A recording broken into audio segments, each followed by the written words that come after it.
Omuyimbi nga mu kiseera kino mugenzi Paulo Kafeero ayina oluyimba lwe yayimba era ze zimu ku nnyimba ennungi ze yaleka ku nsi. Wakati mu nnyimba ez'amakulu ennyo ze yayimba, sijja dduyimba lwonna oba okubuulira tayito yaalwo kiri gy'oli ggwe genda okulwenyonoonyeza, naye nga yagamba nti mu luyimba olwo nti engero z'abajjajja baageranga zikusooka ne zitakuva wala, zikusooka ne zitakuva nnyuma. Ezo zaali ngero z'abajjajja kummwe abatulaba okusinziira ku luyimba lwa Paulo Kafeero. Naye ate eno mu nsi gye tuwangaalira ffe tugamba ekintu kimu nti ekituufu kiri nti nga tonnafa teweevuma nsi.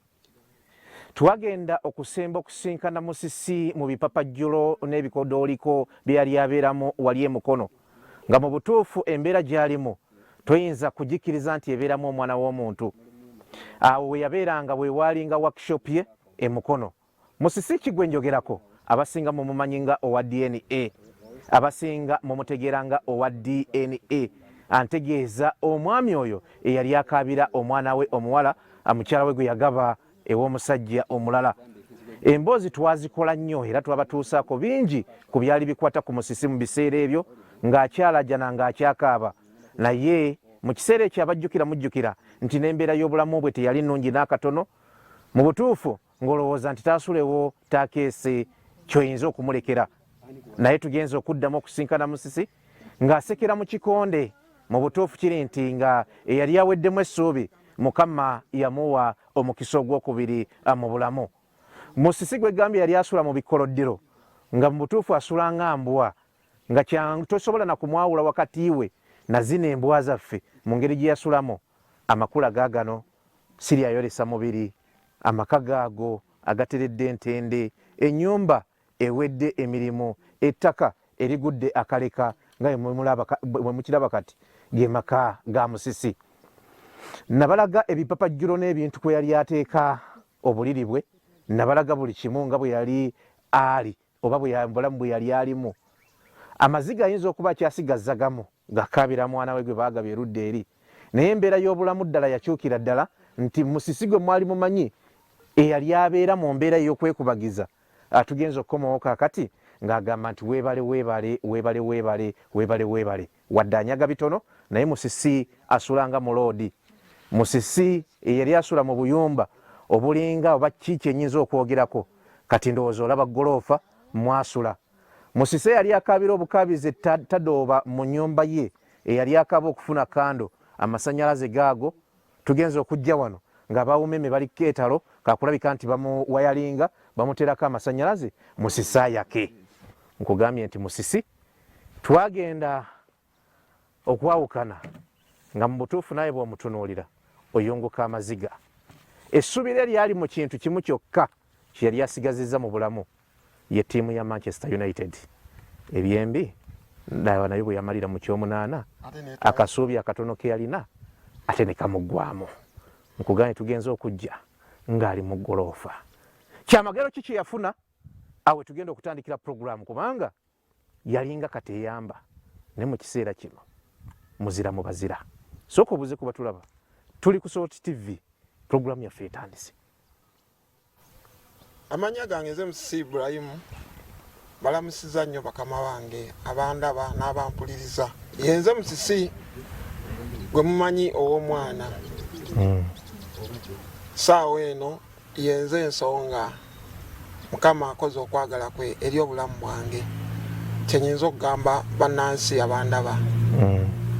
Nga tonnafa teweevumanga nsi.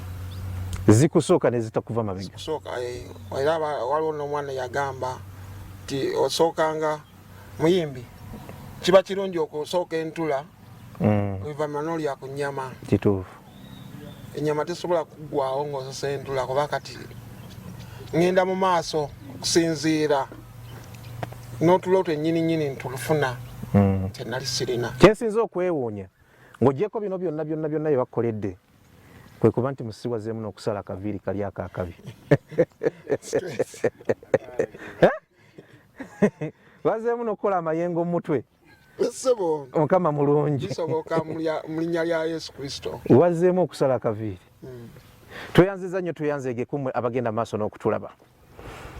abagenyi ninawo abalala babiri kawasooke babatulageko oyinza okugamba nti ekyo kyekyamagero kya Musisi omwami n'omukyala boogenda maaso n'okulaba gye bujjako eyo ndibaleeta ababiri kubanga waliwo empaka zitegekeddwa mu ggwanga Uganda ezaani asinga okulaga omubeezi we omukwano mu butuufu abo boolaba abo simanyi ye anaabawangula naye katulabe kubanga tulinayo be tulowooza nti nabo baakabi bw'osanga Makula ne Pastor Bugingo ogamba nti bano be basinga naye nabano bwe nabalabye essimu gye nasooka obbakubira omu yali ayita munne number 1 number 2 number 3 number 4 number 5 number 6 sooka batuweeko batubuuzeeko oluvannyuma ate tujja kudda naawe muzindalo gutambule.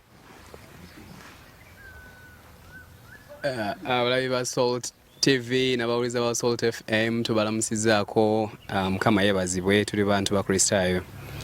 Manya JB Halera CEO JB Stellad Fashions n'omukyala wange omulungi. Amanya gange nze mukyala Halera Miriam, the CEO wa Infotras Property Consultants. Mukama waffe kweyanjula weyanjuza oba olina kati ngenda bawa buli omu interviewinge munne mwe mutuleese wano tuzze kukola ki tutandikira awo kakati ndoza mukyala wange kayogere because she has been in contact with you naye tuzze kulwa musi ffe buli mukisa gwe tufuna okujja okushokesinga ebintu Mukama byakoledde musi however busy we are to taking at that time so valuable ne tugamba katujje omuntu omulala ayita mu mbeera musijja ayitamu oba n'okusingako ayongera okuddamu essuubi. The main purpose why we are here behind this camera is to make sure that ensi eyongera okumanya nti yes osobola okuba mu mbeera embi nti yes ate osobola okuva mu mbeera embi nti embeera gy'olimu si enkomerero so it is just a process yes so bweweesiga Mukama musi wakuwa olugero lwe olaba nga mubaddemu okwesiga ennyo Mukama ate nga wano waali essuubi weeriri essuubi ddamu so that is why we are here. It is like a testimony tulinga abali wano okuwa obujulizi ku lwa Katonda kyakoledde musi through us naffe sifa ab'amaanyi ennyo naye just Mukama yalondawo ayite mu ffe okusobola wa musessanyo amanyo rapinze maraping gogereko mu mpolampola JB Halera JB yes Halera JB abalina ekirimi tuyinza obutasobola kulyogera musosobola oddiddamu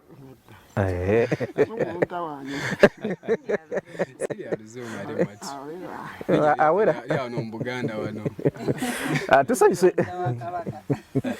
tusanyuse okubasisinkana abo be bali emabega wa projekiti eno gye mugenda maaso n'okulaba kati be bali emabega w'obulamu obwokubiri Katonda bwe yawa oba bwe yawadde Musisi ababiri abo mami nawe tubuuzeeko. Malamusizaako amanya gange nze mukyala Miriam Halera nze mukyala wa omwami ono yampasa embaga twakava mu anniversary anniversary mu honeymoon anniversary yaffe ey'emyaka emeka ey'emyaka emingi ennyo neya wedding eyasooka. Okay. Muba muli awo tuba tuli awo actually twali ku honeymoon yaffe e Maldives ne tulaba story ya mwami Musisi omwaka oguwedde mwami Musisi twasooka ne tulaba mwami Musisi nga munene nga bamugyeko omwana nga naye munene olubuto oluyiikayiika nga musajja munene nnyo ne tuddamu ne tulaba mwami Musisi nga bamugyeko omwana ng'atoniye nnyo ng'asaze weiti netugamba kokiruke yakikuttemu kiki naye netwewuunya omuntu wavako eri size naddako eno just because netwewuunya omukwano gwe yalina ku mwana oyo netwagala tusinkane mwami Musisi just kumuzaamu maanyi nti munaye si yenkomerero munange obulamu busobola okukyuka kuzaamu maanyi netwasinkana mwami Musisi ffe tetwalina mbu oba tuze muletya ssente oba kumukyusiza bulamu twali tetumanyi nti alina nekyayitamu okuggyako ekyokumuggyako omwana bwe twamusisinkana n'atugamba nekyayitamu ekirala yali talina kyalaani ebiseera ebyo bizinesi ze zigootaanye talina ssente asula bubi alina obulwadde and all that n'abalombojjera wakati maziga amayitirivu we felt touched naye tetwalina buyambi bugamba nti tugenda kutereeza obulamu bwa mwami Musisi twali tuludde nga tukola charity nga tuzikola ne tukomya kubanga ne peegi zaffe tezaali nnene nnyo nti oba but that one time netugamba kali the little following we have, let us put Mwami Musisi on our page. Tuyambyeko kye tusobodde, tukamfatinzeko kye tusobodde. Maybe awulire n'omuntu omulala ng'amugamba munnaye guma, maybe awulire n'omuntu omulala mugambe munnaye oba olina sukaali kino ky'osobola okukozesa, and all that toli wekka. Netumuteekayo. Fortunately, so much fortunately, Musisi n'afuna obuyambi okuva mu bantu abangi. Mikwano gyaffe era tubeebaza nnyo. We can only tell you that it is not been our effort. Mukama yatuyisizaamu, ate ffe Mukama bw'atuyita tumanyi bwe tugaana ajja kuyita abalala. Ate tetwagala kutenguwa Katonda. Yatuyisizaamu buyisa obuyambi obwatuuka ku Mwami Musisi, era twebaza Katonda waffe nti no Mwami Musisi ali ku ekyo. Mwagenda eri Mukono? Twagenda Mukono wakolera era nga ndowooza we yali asula. Ne muyingira mu nzigo ttaawo. wali wattabu babe kusangawo wayina ebbwa ly'omusumaali ayina ebbwa ly'omusumaali nga balina bye bamuganya yamini waffe tuze n'emigaati gyaffe. mami waliwo kyatayogedde akasente ke bampa mami ke yampa kansengula nasenguka wali awattabu nova mu kuvuganya n'ebiku n'emmese n'enzirawo we bansanga kati bo bagenda okugira nga nsenguse bangamba bajja ne bandabako ne banga tujja kudda tukulayo kati bagenda okudda nzizaawo awalungi awali galagi. Tuli mu Unveiled Experience program eno we tubatuusizako embeera bannayuganda mwe bayita bazze okulabako oba mugenzi omulabako musanze embeera gy'alimu. Olwo Musisi yabasaba nnyumba yabasaba ttaka kubanga tuzze ku nnyumba na ttaka ate ali Land Road ebintu ebimu ndowooza n'omukyala yabitwala kati Land Road yeesuza buli kimu kati obulamu bwakyuka. Bwe bwalaba embeera gye yalimu ne mufuna ekifaananyi muli oba okwolesebwa nti yeetaaga ennyumba. Kati bwe twagenda ku ddwaliro Musisi bwe twagenda wano we twali awo nga tuli era twali tugenda mu Easter holidays. Were they Easter holidays? No, when he talked about the plot of land okutugo. Before that we just thought he needed okukola yeetaaga okukola era ne tusonda ssente z'ekyalaani n'afuna ekyalaani bafuna n'ekyalaani n'abeerawo awo ng'akola abalala bamukwatirako biki ekyo kye yatugamba kye yali yeetaaga obudde obwo era kye twayogerako later n'atukubira essimu nga mulwadde ng'ali bubi nnyo ndowooza mwami gye yes. Kati we yatukubira essimu twali tugenda ka vacation ne family twali tugenda Jinja. Yes. Musisi n'atukubira nti n'atugamba nfa essaawa yonna nfa ndi bubi. Aba yakatugamba tuba tuli ku TikTok okwo ne tulabako ebifaananyi nga yakozeeko ka video ng'alaga embeera gye yalimu ate kati nga bamukwata mu sukaali. Ne tuwulira nga tutidde olwedde nga tumaze n'okwetekeka tuli ku kkubo etuvuga tugenda kati we yatugamba ne mugamba fine kasita oli Mukono katuvuge tuyitewo nga we tugenda e Jinja. Bwe twatuuka e Mukono omukyala wange yakaaba amaziga bwe twamulaba mu ddwaliro we yali awo ku dispensary bagita dispensary.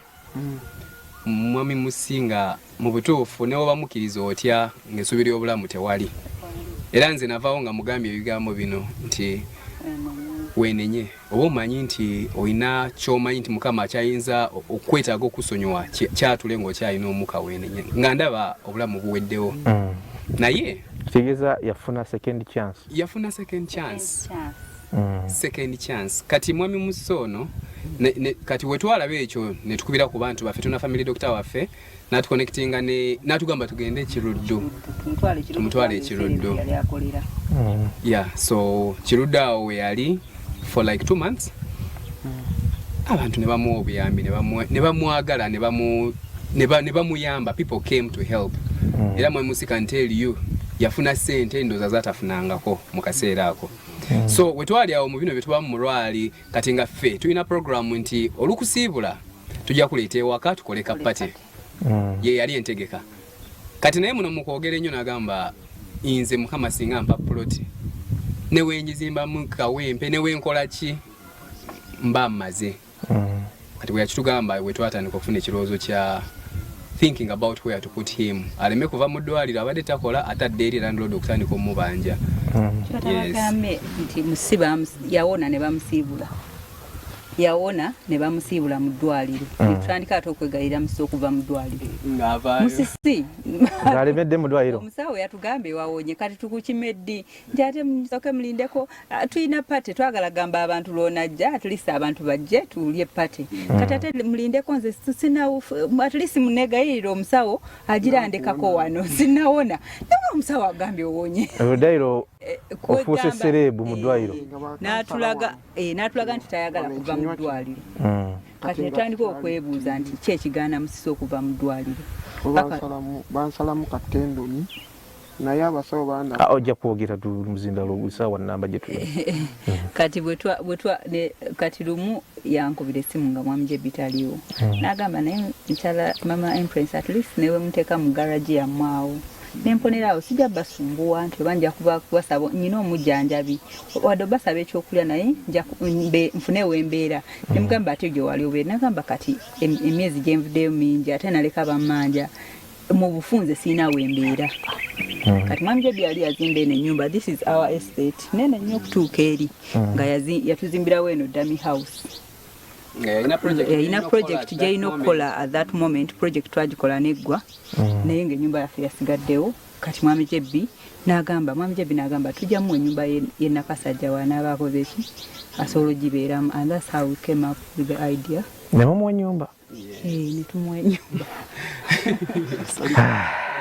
akitegedde kubira mukama engalo ez'amaanyi abatulaba ku Salt TV twamuleeta wano mwami Musisi ffe nga tuli basanyufu actually ndowooza mu mbeera ya Musisi mpaka kati yayinza okuba yasanyukira ennyumba naye ffe tuli basanyufu nti mulamu kati tuli basanyufu era twagambanga mwami Musisi nti bw'oliwona that will be our testimony kubanga ffe twali tumuvuddeko nga tumanyi nti essaawa yonna mwasimbula ogenda ku vacation nga mood yonna eri down abaana bonna nga bali maziga kubanga abaana twabalagako ebifaananyi mwami Musisi gw'olaba ono ng'amagulu simanya baali baganyika mu mazzi nga amagulu gonna gaavunda aga amagulu gonna gaali gaavunda agamabwa gw'olaba ng'otunula ku ggumba n'olirabako bw'oti ne mugenda ku vacation nga mulinze lwe banaabayita nti kati okuziika kwa saa 8 egindi twakubira dokita netukubira n'ambulance emutwale kati ffe netumuleka mikono gy'aba dokita kuba tetwalina nakyakola niwe twandiganye tugende ne basaba discharge netulekanga ezo mupapula tuzikozeeko tumekize sure nti akati ali mikono gya Dr. Peter. Dr. Peter yani eddala Dr. Peter Majema tumutumiddeko nnyo weebale kukola mulimu. Thank you so much Dr. Peter.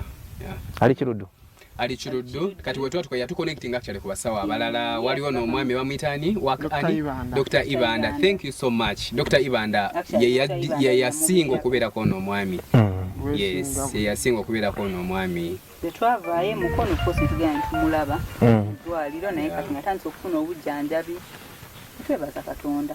So wano twamuleetawo nga tamanyi nga we want to surprise him nga tusanyuse bamusiibudde netujja bulungi netugamba kati pate ye kebeere eno wano era Musisi ekintu kye yakola kikola he is a very faithful man like ayina essuubi lingi mu Katonda bwe twamuleeta wano yatugambirawo ennyumba yali sinzigala ebiseera ebyo enzigi zaaliwo naye nga temuli glasses n'ebirala byali bibulamu musinaga oba kyekiriwo kyonna ekiriwo nze enkya nsenguka nga ffe tumanyi tugenda kola mpola mpola abantu batukwatireko tugimalirize ayingire bulungi so n'ayingira with faith nti ejja kugwanga mwali wadde tennaggwera naye era agibeeramu era twebaza Mukama we twakola video nga tuli wano abantu batuwa sente over 3 million at that moment Musisi yagenderawo n'agula glasses n'azifiitingamu n'ateekawo sola n'akola ki n'atereza obulamu waliwo n'omukyala yatugoberako aga amasannyalaze waliwo omukyala mukwano gwaffe bamuyita Kiviiri n'agenda mu mmeme n'atufunira amasannyalaze over 3 million still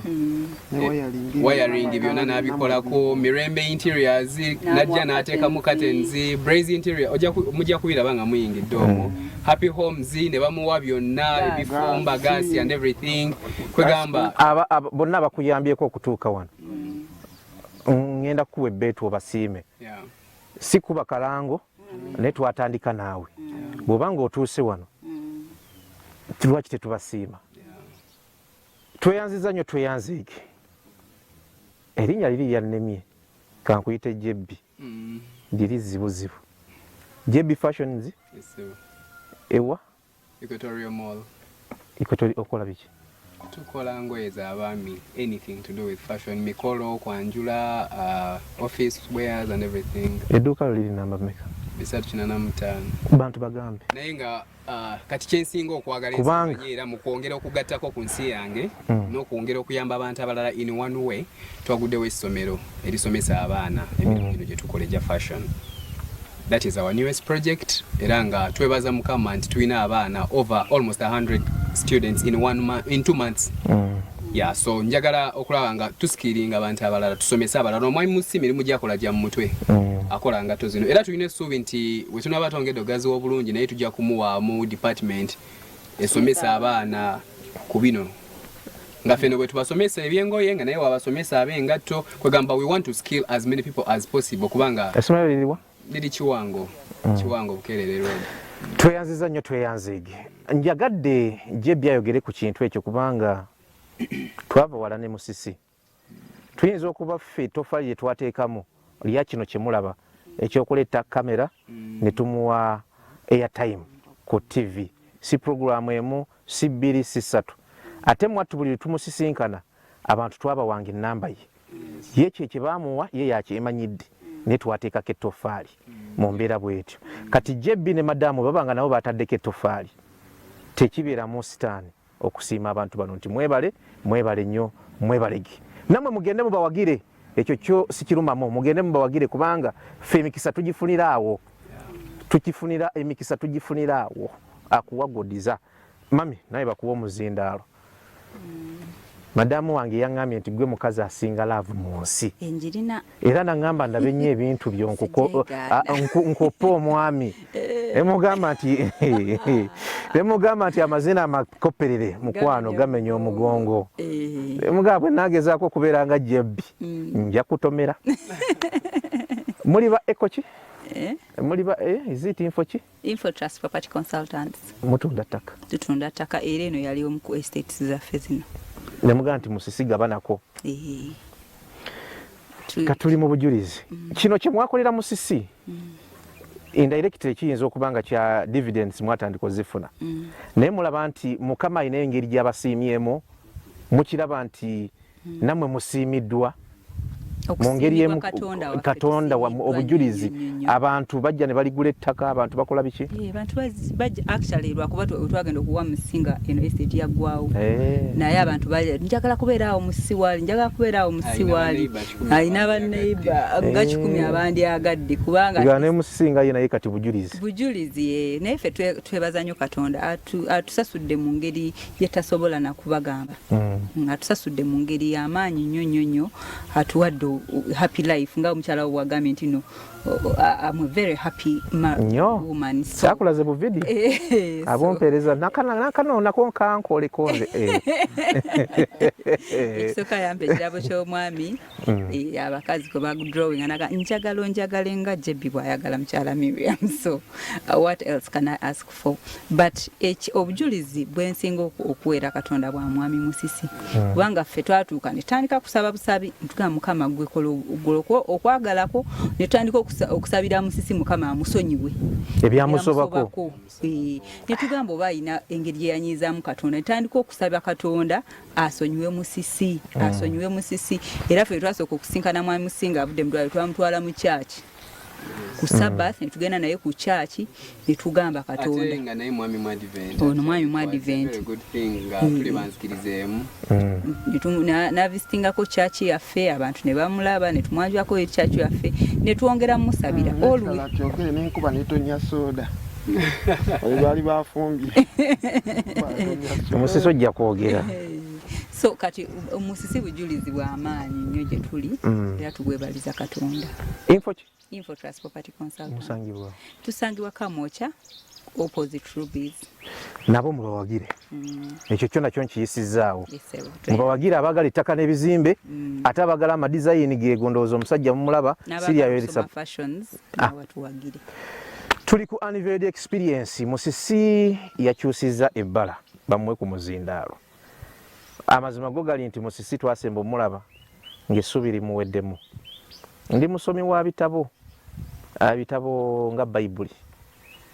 Neefumiitiriza ku kubonaabona wadde nga kino tekituuka kiri naye naddangawo nenzibiriza neŋŋamba Musisi abonyeebonye nnyo naye ne Job oba Yobu yabonaabona nnyo ebitagambika naye ate oluvannyuma yakkiriza Mukama n'amaanyi ge era yavaayo nga muwanguzi naye nga Musisi aliwangula nange essubi lyali limpeddemu wadde teritera kunzigwamu naye bwe baŋŋambye nti Musisi yava ku ddaala erimu yatuuka ku ddaala eddala alina n'ennyumba nenfuba nnyo okulabika nti noonya famire eno eya Superhead nga kino ekintu ngisisinkane njebazeeko actually sizze nti nzize akubalaga Musisi oba kinzize kusiima famire y'abali ababiri omutunzi w'ettaka n'owa fashion Mukama akibongere kubanga Musisi yali essubi liweddemu.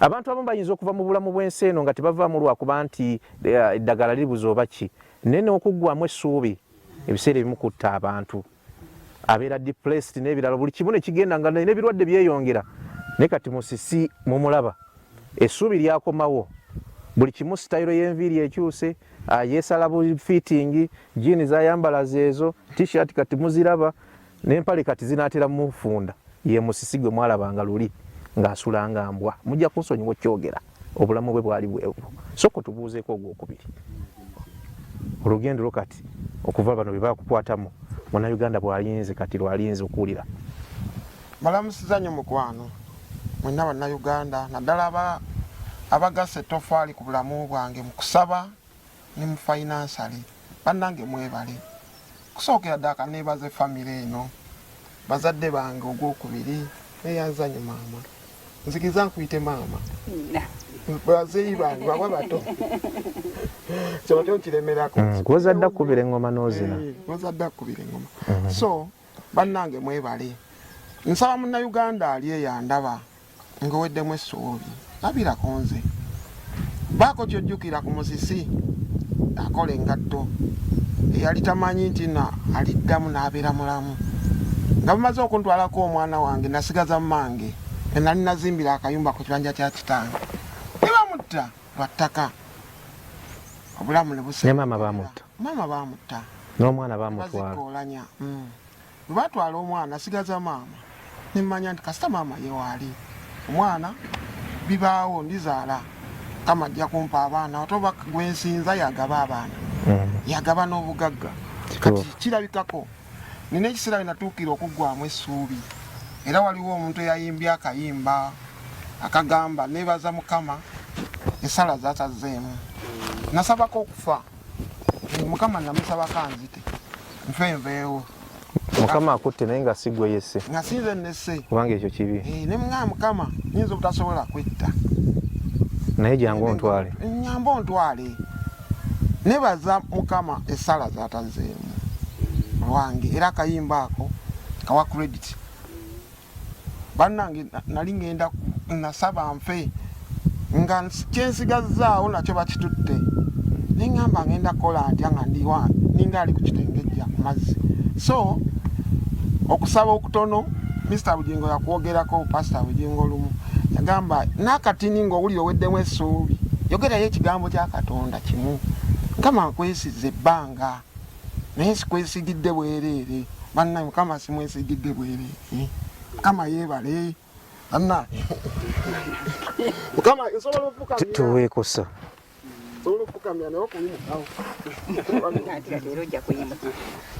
neebaza Katonda ku lw'abantu bonna neebaza Katonda ku lwa famire yange Mr. Jebi ne Mami Mimu bannange mwebale zaani yandinyambye atali Katonda Katonda weebale okuyisa mu bantu bano omulimu gwo kubanga tokolanga ggwe okolera mu bantu Stanley bwe yakozesa okunnumya essaawa eno olowooza ki waliwo enjogera ennaku zino tetubiwulira naye babiwulira era babiraba Mukama yeebazibwe ku lwa buli muntu yenna bannange Mukama akoze okwagala eri obulamu bwange Mukama asanyusizza Mukama naawe ajja kusanyusa sigala ng'oli mulamu sigala ng'onywedde amaaso go ng'obwenyiwo bwonna otadde mu maaso ga Mukama Katonda nze neesiga Katonda awatali kwerekera kintu kyonna naye Mukama tangiye bannange mwebale Mr. Robert kunoonya ne mu mbeera embi bannoonya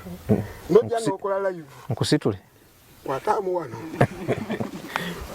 ngeri gye sikyaja alina kinywa ddala no mu maaso nsitowamu nsitule gwe wenda ng'omuntu yasimba kuno okugulu tozitowa musibu okyali muzito ddala nsitowamu kakatono bannange mukama wa kisa okugulu kuno mwakulaba ebiseera biri Mr. Jebbi nga azze mu ddwaliro naye tokusumulula naye okugulu kuno kwawona ekikunsibisa buno bujulizi testimony sinza butalaga nsi bakulaba ne banakuwala ne bakaaba nga buli omu akkiriza nti okugulu kuno tekugenda kuddako ekikunsibisa bannange kuba bajjawo tendoni saagala kukola ki kwekaka nnyo mbeera era nkuyiwako ne pawuda mukulaba bannange nyimirira era n'okutambula n'entambula mukulaba basala tendoni abasawo baŋŋamba buno bujulizi eri buli muntu andaba abasawo baŋŋamba teriyo omuntu gwe basalamu tendoni n'atambula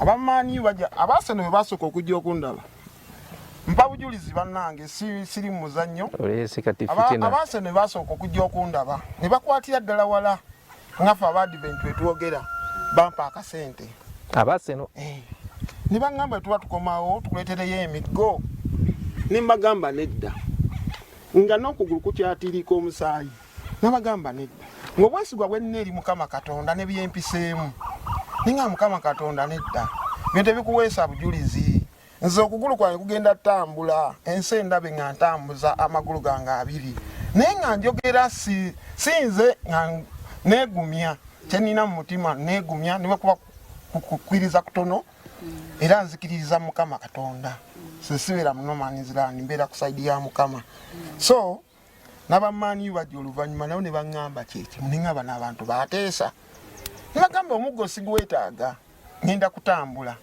amazima ga Katonda ntambula obujulizi obulabikako abaase ne bakuwaayo sente naye ate abamaani bo abamaani bakulaba bulabe bajja ne bandaba mu mbeera ye enkola yaabwe yongimanyi bigambo bigambo Lady Ame bajjanga bwe bali Lady Devils bwenna endi eno kalo kange eno theatre of dreams kasita Emirates yemu naye yakutuusizza kaseke ako so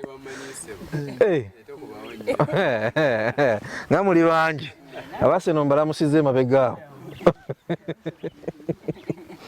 so mikwano togwanga musu essuubi okuligwamu gyekiri famire eno egenda okukusanga bakinyumizaako naye ate gwe muli gwe wakirimu ng'okiwulira wali otya era bakoledde ki nze famire eno nali bubi ne bwe nali nga ndi bubi nali ntya n'obakubira essimu famire embeereddewo embeereddewo buli nnaku nkulu nga bampita nzaani so nno kankugambe nekino okubeera mukwano gw'abano si kyangu kuba abantu abeeyagala abantu abalina famire yaabwe ennungi okutegeera buli muntu gwe yandyegombye nze abantu abakomentinga ku gundi zange naye olisobola otutwalako ewa Mr. Jebbi baagala nnyo okusemberera ku famire eno obakwatako nganze bembakwatako babazadde bange kati awulidde so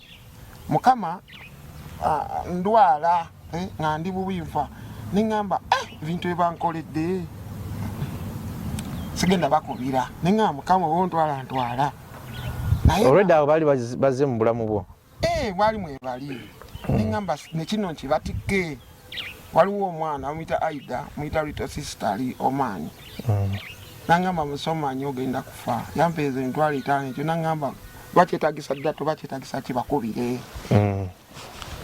oyo abo banene famire bategeera balina Katonda Mukama yabakuwa yabiteekamu Katonda neŋŋamba kankuba essimu Mr. Jebbi ne famire yapaakinga emmotoka ekintu ekisingira ddala obuzibu ku main n'agireka awo najja mu ddwaliro ne mami famire ye ng'agirese wali ne bajja ne balaba Musisi omanyi kyekitegeeza kintu ekinene nnyo. Mukama yeebale bawakwagala, Mukama yeebale bakozesa, era Mukama abawangaaze, Mukama atuwangaaze. Lwaki wali olemedde mu ddwaliro? Ekyakinemeza mu ddwaliro Mukama ekyakinemeza mu ddwaliro bansiibula, nali mponera ku sipiidi ya waggulu kisookera ddala. Nagenda mu theatre ne bannongoosa ne nvaayo ne wayitawo ennaku 4 kiwuno kirabika okkala mu sides. Ne bagamba no omusajja alabika talina sukaali, kuba sukaali oba olina okufuna embeera eyo walina oyitawo emyezi nga 4 okuwona myezi 46. Myezi bannange mundabye nawona lwa kisa kya Katonda, nywerera mu Katonda n'akatono k'olina konna.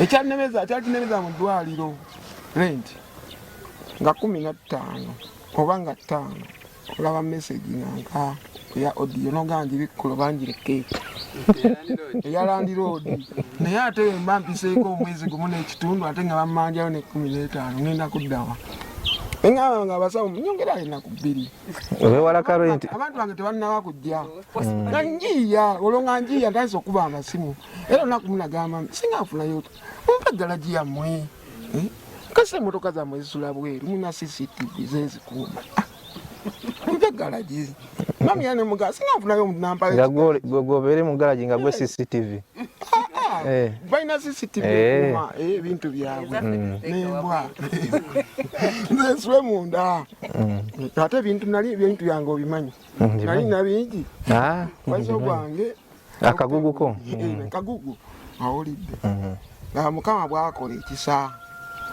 oba oli awo baŋŋamba tugenda kukima mu ddwaliro naye tulina surprise yo neŋŋamba mami osanga eri gy'alina ettaka agenda kumpaayo akataka ne bwanampa 3 ku 3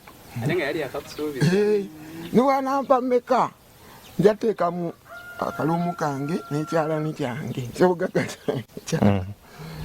tubeeremu ntetenkanye obulamu nkwa kabaka mwanga wankwe bwe twatuuka mu maaso awo baŋŋamba kankusibe akatambala mu maaso ne ŋŋamba ate wenna omuggo nina amagulu 3 naŋŋamba tujja kuyiiya n'asiba akatambaala tutuuka wali esajja ebbi n'agamba musumulule alabe ewuwe osiga gampitamu tea of joy gampitamu nagamba wange ku ddiiro ki eri omuntu akuwa ekintu nolaba nga kisaanidde. Nze ebintuuseeko mu bulamu byonna nali sibisuubira era nali sibirabangako kuba abaluniza omuntu yaŋŋamba lumu nema mukazi namala kutwalako omwana oyo okolaki nemugamba mutemako omutwe ne baamutwala nali ngambiraba bulabi naye kyantuukako nakkiriza nalaba nga abantu bagaa nti babawadde ennyumba bamuwadde amaka neŋŋaba tekisoboka bamuwaddeyo just wiiki yebakemu era kyatuukira ku nze bampa ennyumba eno ennyumba teryakkiriza nti eri wano nawe tukkiriza nti nawe muyenga wendo wange nze munene wange. Musisi saawa zino ekifo ekipya kiri kitya, ekitundu ekipya kiri kitya, embeera eri etya? Embeera nnungi nnyo, environment ogiraba, empewo erinakyo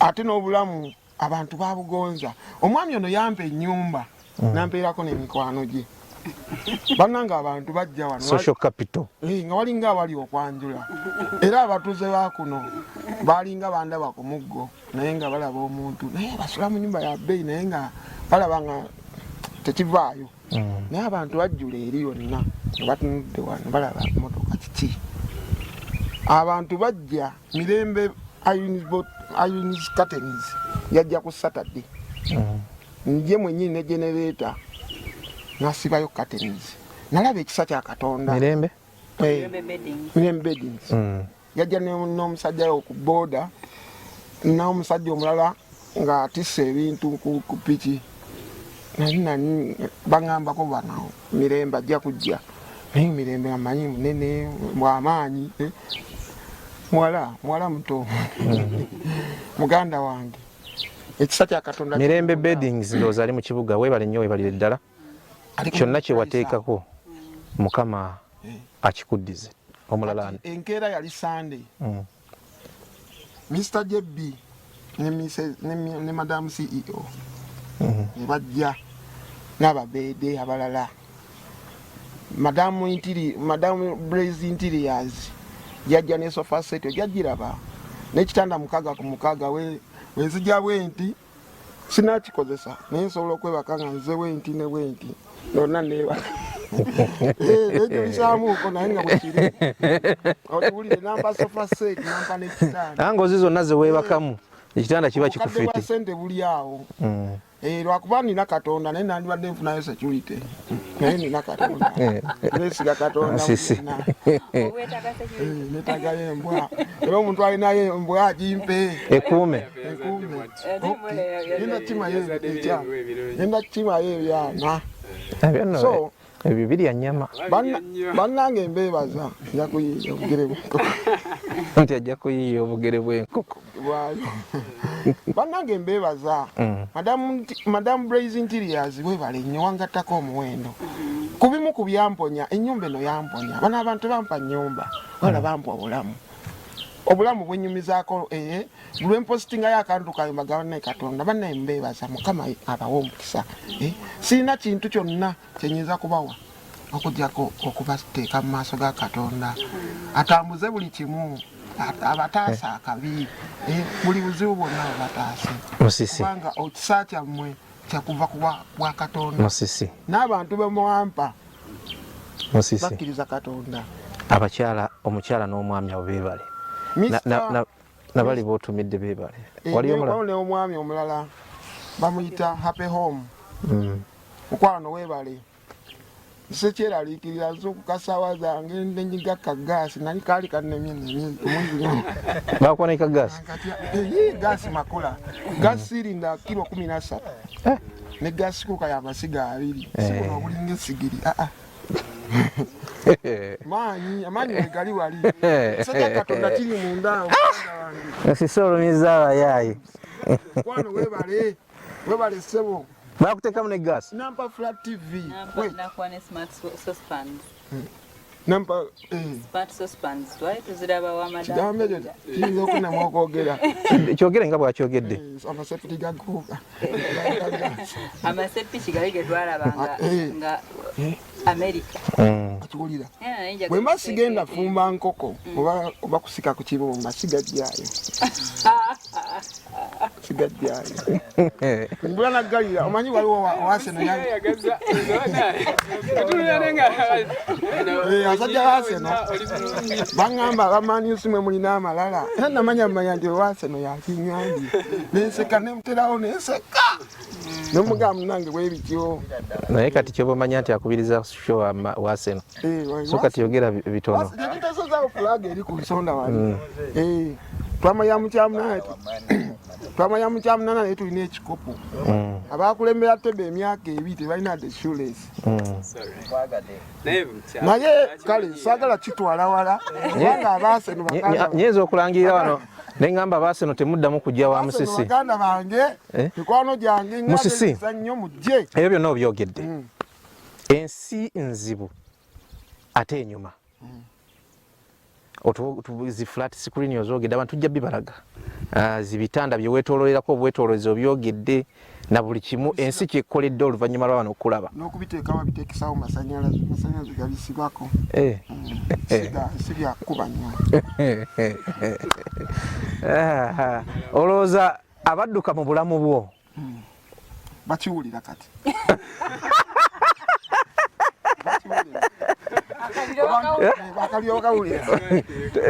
tetudde nga ekintu kyaddamu oku omwana sina ala sina libansi gwensinza mulamu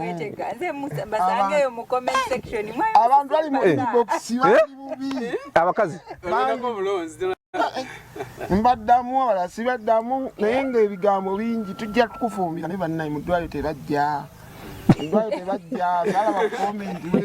batasiga nsigo abantu benabeera nabo obulamu bwange bwonna kino nkyogera nti nudde mu kamera teri n'omu bwe nali ngwirana tulina abantu otugwirana mu bulamu akankusitulireko noddugala ng'omuyambako tebajja nga mpunya ekivundu Mr. Jebi yatuula ku kitanda ku dispensary waliwo n'omwana yali anyamba bamuyita Julius asika capati awo emukono naye yali mu mbeera y'emu kati saawa eno bamusuulidde omwana mukazi yamusuulira omwana yobawuwe oba naye Mukama amuyambe Munnayuganda ndaba mukwano gwange oyo wa mazima muntu mulamu osobola omuwa omulimu asika capati naye ulamu kati waalimu si wa mulembe namba enjirina naye sobola sigimanyi mu mutwe naye osobola omuwa omulimu kwano enkayisizaawo sisabye naye si buzibu naye kati ofunye amaka galimu buli kimu luli lwe twakola show yasembayo waŋŋamba nti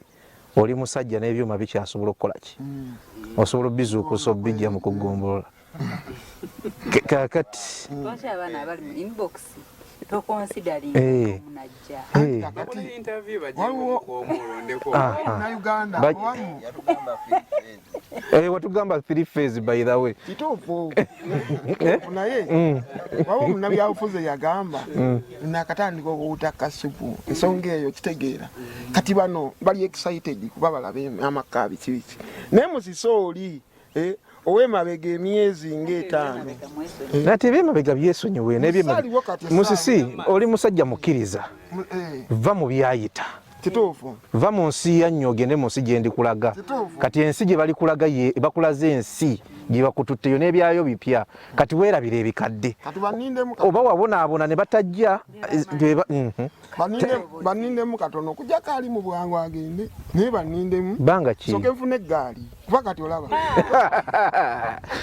sisi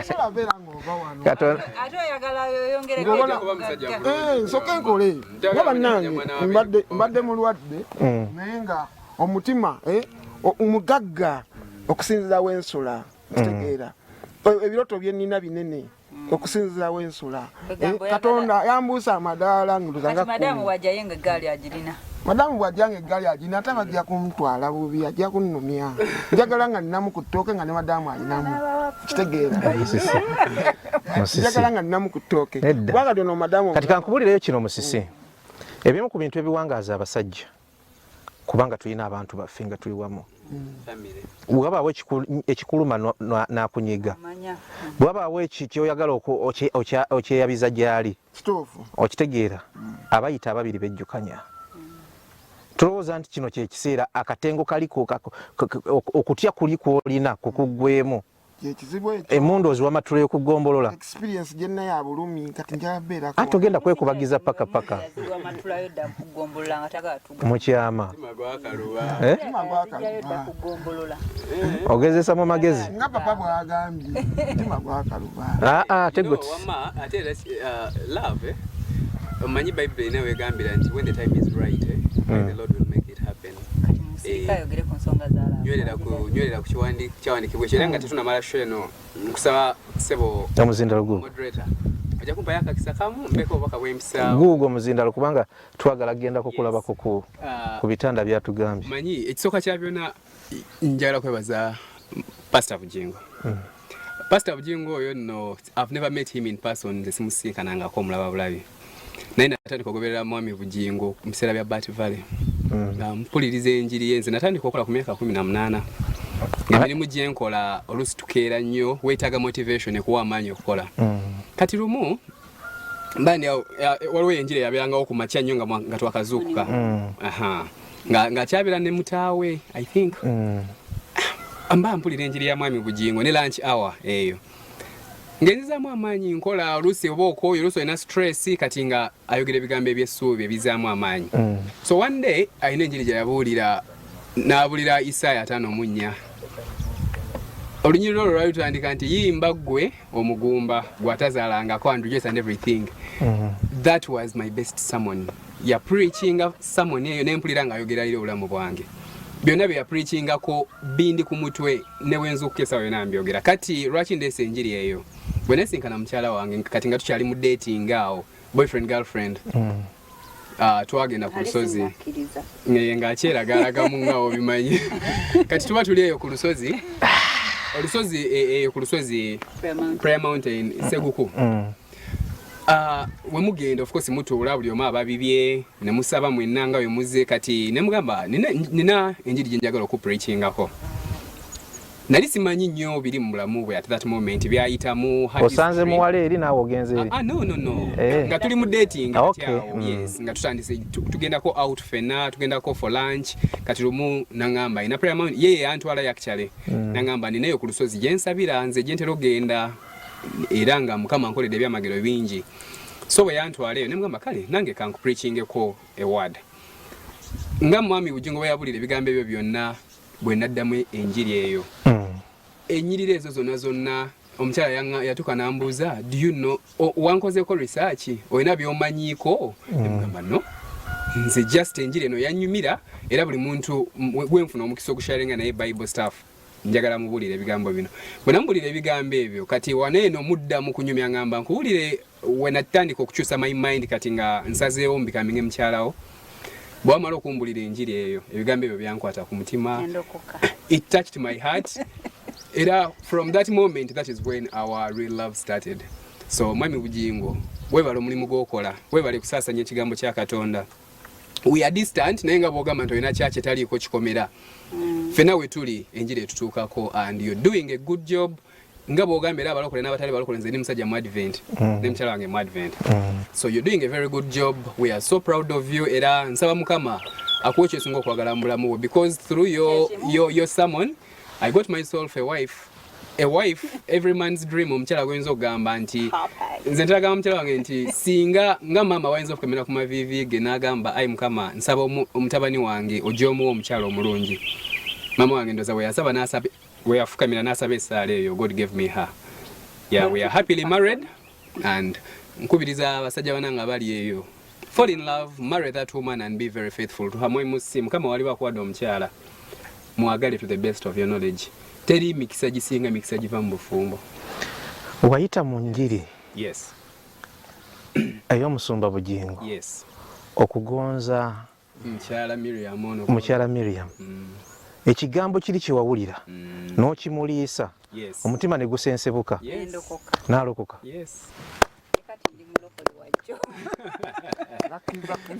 mwami Jebbi n'omukyala akadde keeko tusiibula abatulaba yes so we are so grateful banange tweyanziza nze neegomba laavu yammwe simanyi oba Mukama nange alimpayo chance ndi mu laavu naye ate munnaye tebifaanana abifuna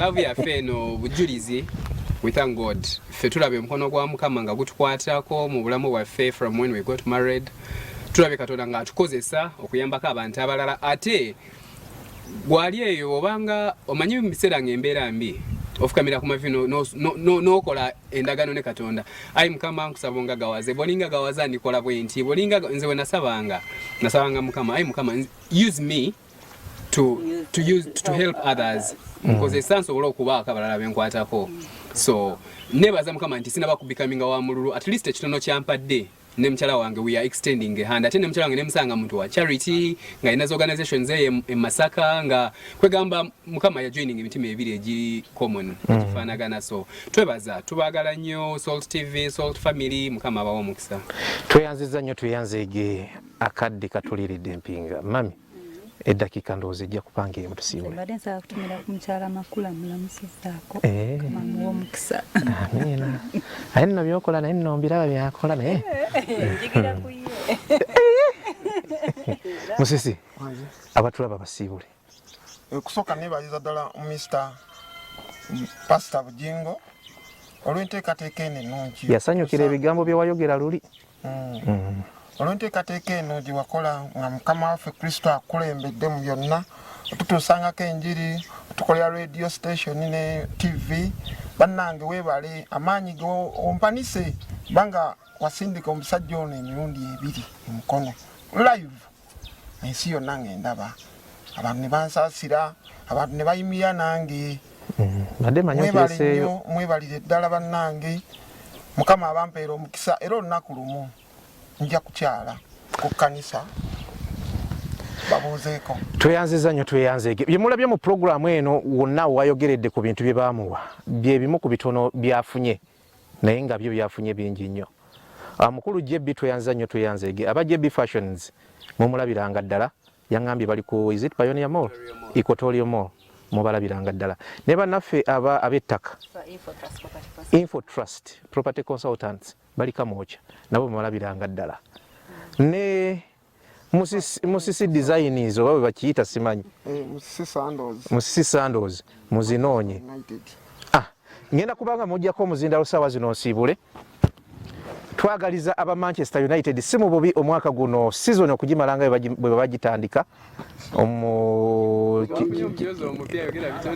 era mukama ebyo batandise nabyo kubwa kugende mu maaso paka lwe tulituuka mu mwezi ogw'omunaana oba ogw'omusanvu oba ogw'omukaaga omwaka ogujja babakube nga bwe batabakubangako.